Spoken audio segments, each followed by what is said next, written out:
Friday was always the longest day of my week. By the time I left the office, the sky was already turning dark. My shoulders felt heavy, and my head was full of unfinished work. I walked slowly to a small supermarket near my apartment. I only wanted to buy something simple for dinner. The store was quiet. Soft music played in the background. People pushed their shopping carts without saying much. It looked like any other evening. Then I saw them. A little boy stood beside his mother in front of the chocolate shelf. He looked at one small chocolate bar for a long time. His eyes stayed on it, but he did not touch it. His mother noticed. She smiled and gently held his hand. "Do you want it?" she asked. The boy looked at the price. Then he shook his head. "It's okay," he said with a small smile. "Maybe next time." His mother touched his hair. "Thank you for understanding." "It's really okay," the boy said again. They walked away together. I stood there without moving. For a few seconds I forgot why I came to the store. Because I knew that look. I had worn the same smile many years ago. When I was little, my parents worked very hard. We never had much money. Every trip to the supermarket felt like a small lesson. I learned to look first, ask later, and sometimes not ask at all. There was one toy car I wanted more than anything. I picked it up many times. I imagined taking it home. But every time I saw my father's tired face after work, I quietly put it back on the shelf. "I don't really need it," I always said. My parents never forced me to say those words. I simply knew they were doing their best. As a child, I made a promise to myself. One day I would become an adult who never had to say, "Maybe next time." I believed adults had easy lives. I believed they could buy what they wanted. I believed they never worried about money. But now I was 32. I still checked my bank account before buying anything expensive. I still worked late many nights. I still wondered if I was doing enough. Sometimes I opened social media after dinner. One friend had just bought a beautiful house. Another was traveling across Europe. Someone else had started a successful company. I looked at their smiling photos, then looked around my small apartment. A second-hand sofa, a tiny dining table, bills waiting on the kitchen counter. I let out a quiet laugh. So, this is adulthood? It felt very different from the dream I had when I was 10 years old. After paying for my groceries, I walked home through the cool evening air. The shopping bag was light, but my heart felt strangely heavy. I thought I was still far away from becoming the kind of adult I once admired. I did not know that before the weekend was over, one ordinary moment would completely change my mind. That night, I could not stop thinking about the little boy in the supermarket. His quiet smile stayed in my mind. It reminded me of my own childhood. I grew up in a small apartment with my parents. We did not have much, but our home was always clean and warm. My mother loved to sing while she cooked. My father always came home with a tired face, but he still smiled when he opened the door. As a child, I thought my parents could solve every problem. When I grew older, I learned that they were just doing their best. There was another person I never forgot. He was our neighbor, Mr. Lewis. He lived across the hall with his wife and young daughter. He did not wear expensive clothes. He did not drive a nice car. Every morning he rode an old bicycle to work. Every evening he came home at almost the same time. His daughter always waited for him near the building entrance. The moment she saw him, she ran into his arms. He laughed every single time. Sometimes he brought home a small ice cream. Sometimes it was only a piece of bread from the bakery. His daughter smiled as if she had received the greatest gift in the world. On weekends, I often saw them walking to the nearby park. His wife carried a picnic bag. His daughter held his hand. They talked, they laughed. Nothing about them looked special. But every time I watched them, I felt something warm inside me. One afternoon I asked my mother a question. "Mum, are they rich?" She smiled. "No." "Then why do they always look so happy?" She looked at me for a moment before answering. "Because happiness doesn't always need a lot of money." At that age, I did not fully understand her words. But I knew one thing. I wanted to become someone like Mr. Lewis. Someone who came home with a smile. Someone whose family felt safe when he walked through the door. Someone who could make an ordinary day feel special. As the years passed, I slowly forgot that dream. School became important, then work became important. After that, money became important. Without noticing it, I started measuring my life with numbers. My salary, my savings, my job title, the size of my apartment. I kept looking at people who had more than I did. Every time I did that, I felt smaller. I thought success meant becoming someone others admired. I never stopped to ask myself one simple question. Was I still trying to become the adult that little child inside me once dreamed about? At that moment, I did not know the answer. But life was quietly preparing one for me. The next evening, I was sitting on my sofa with a cup of tea. The apartment was quiet. The television was on, but I was not really watching it. My phone started ringing. It was my mom. I smiled and answered. "Hi, Mom." "Hi, sweetheart," she said. "Did I call at a bad time?" "No, I just got home." We talked about small things. She asked if I was eating well. I asked how Dad was doing. She told me that the weather had been very hot. I told her work was still busy. It was an ordinary conversation. Then she suddenly laughed. "What?" I asked. "Oh, nothing," she said. "Your father was talking about you again today." "Talking about me?" "Yes." I smiled. "What did I do this time?"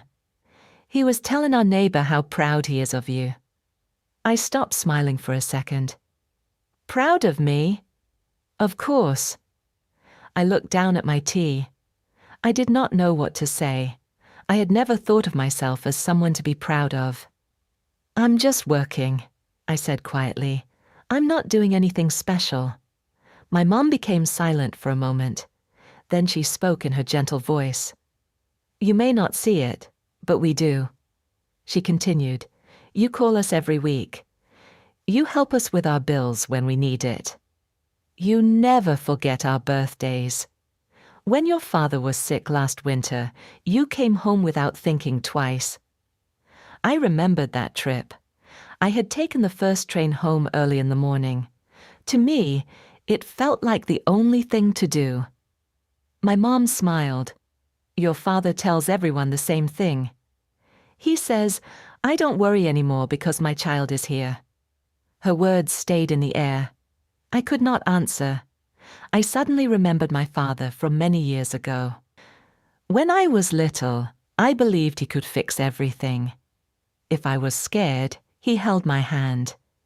If something was broken, he repaired it.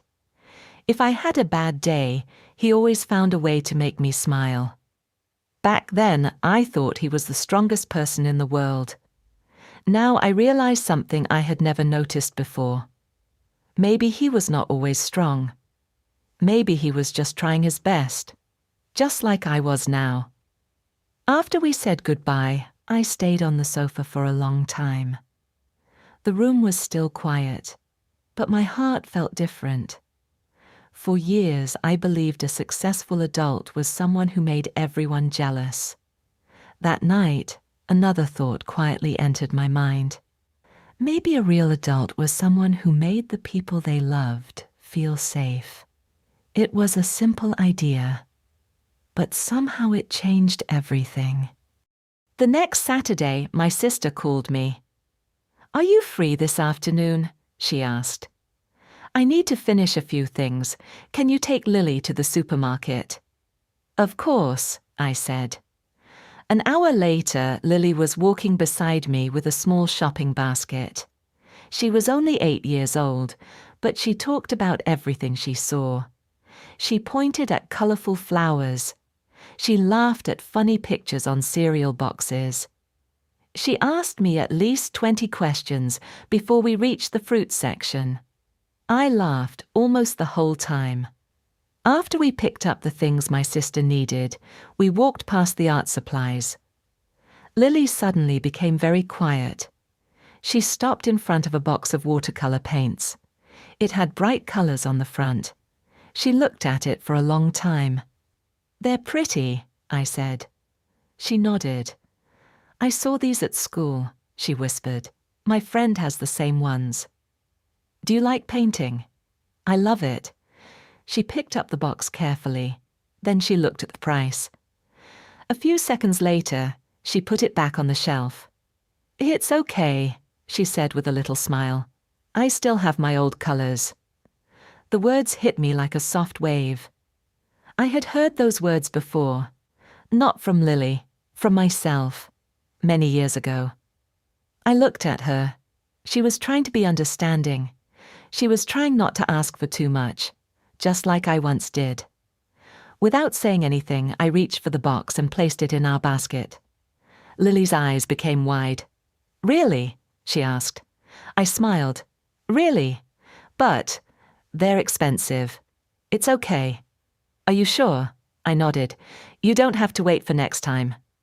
For a second, she simply stared at me. Then she threw her arms around me. "Thank you," she said. Her voice was full of joy. The rest of the way home, she held the box close to her chest. She smiled almost the entire walk. When we arrived at my sister's apartment, Lily ran inside. "Mom!" she shouted. "Look what Uncle bought for me." A few minutes later, she came back to the door. She hugged me one more time. Then she looked up at me and said something I will never forget. "You're my favorite grown-up." I stood there without speaking. My heart felt warm. I suddenly remembered the little boy in the supermarket. I remembered my father. I remembered Mr. Lewis riding his old bicycle home. For so many years, I thought becoming an admirable adult meant having more money, a bigger house, or a better job. But in that quiet moment, standing outside my sister's door, I finally saw the truth. Sometimes the adult a child admires is simply the one who makes a small dream come true. That evening, I went back to my apartment. I put my keys on the table and sat by the window. The city was slowly becoming quiet. Cars passed below. Lights came on in the buildings across the street. Everything looked ordinary. But I did not feel the same. I kept thinking about Lily's words. "You're my favorite grown-up." No one had ever called me that before. I smiled without knowing it. For years, I had spent so much time looking at people who seemed more successful than I was. I looked at their bigger houses, their better jobs, their perfect vacation photos, their exciting lives. Every time I compared myself with them, I felt that I was falling behind. I believed I still had a long way to go. Then I asked myself a different question. Not, who has more than me? But, what would the 10-year-old me think if we met today? I closed my eyes. I could almost see that little boy. He was standing in the supermarket, looking at a toy on the shelf.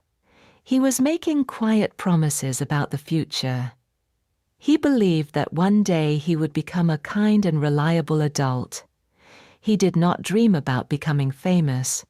He did not dream about owning a huge house. He only wanted to become someone who could take care of the people he loved. I opened my eyes. Slowly, I looked around my apartment. The sofa was still second-hand. The dining table was still small. The kitchen was nothing special. But suddenly I noticed things I had never noticed before. There were family photos on the shelf. There was a birthday card from my parents. There was a drawing Lily had made for me last year. On the refrigerator was a note my mum had written during one of her visits. It simply said, "Don't forget to eat well. Love, Mom." I laughed softly. Then I realized something. Maybe I was never chasing my own dream. Maybe I was chasing someone else's. The child I used to be would not care about my salary. He would not ask how many followers I had. He would not compare me with anyone else. He would only ask one question. Do people smile because you are in their lives? This time I knew the answer. Yes, not everyone, but the people who mattered most. And somehow that was enough. I finally understood why Mr. Lewis always smiled when he rode his old bicycle home. He already had everything that truly mattered. As I looked out at the lights in the distance, I felt something I had not felt in a long time. Peace. I had spent years trying to become someone impressive, but somewhere along the way, without even noticing, I had already become someone my younger self would trust. And when I finally understood that, I realized I had been living my childhood dream all along.